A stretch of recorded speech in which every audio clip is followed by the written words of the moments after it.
सफलता निमंते कौन करिबा कौन न करिबा प्रत्येक मनुष्य जीवन में उच्च स्थान प्राप्त करने को चाहे लोक माने बड़ सफलतार स्वप्न देखती बड़ बड़ इच्छा पोषण करिथांती। अधिकांश लोक जीवनर बाह्य क्षेत्र में नाम बड़पण प्रतिष्ठा श्री समृद्धि उच्च पद आदि पई प्रयत्नशील रही थांती। बहुत कम लोक निजर लक्ष्य पूर्ति रे सफल होई थांती। एमानक भितरु बहुत कम लोक सेही विभूति और समृद्धि गुडी को ताई सुख भाव रे भोग करि पारंती। एक कॉलेज रे जणे प्रोफेसर थिले। दिने पिला मानकर मानसिक स्तर परीक्षा नेबा उद्देश्य रे बोर्ड उपरे गोटिए गार टाणी देले एवं विद्यार्थी मानकु कहिले एहाकु न लिभाई छोट करि दियो। गोटिए विद्यार्थी उठी आसिला किंतु प्रश्नर मर्म को न बुझी से रेखाटी को लिभाई छोट करिबाकु चेष्टा कला। एहा देखि स्वामीजी से पिलाकु एपरि करिबाकु न देई प्रश्नटी को आउ थरे कहिले। सबु विद्यार्थी बड़ असमंजस रे पड़ीगले। किछि समय मध्यरे ही जणे छात्र उठी आसी सेही रेखा पाखरे आउ एक बड़ रेखा टाणी देला। प्रोफेसर साहेब टाणी थिबा रेखाटी आपे आपे छोट हेई गला। से विद्यार्थीर बुद्धिर प्रशंसा करिबाकु जाई प्रोफेसर कहिले, विद्यार्थी माने एथिरु तुमको शिक्षा मिले जे दुनिया रे बड़ हेबाकु हेले काहाकु छोट न करी बड़ हेबार रचनात्मक प्रयास कले ही सफलता प्राप्त होई थाए। बड़ काम करी ही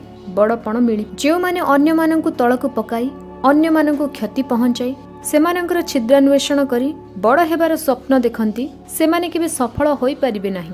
जदि एपरि लोकमानंकु प्रारंभिक अवस्थारे ही किछि सफलता मिली भी जाए तेबे भी परिशेष रे सेमानंकु असफल हेबाकु ही पड़िबो। कारण सफलतार नियम धनात्मक होई थाए ऋणात्मक नुहे।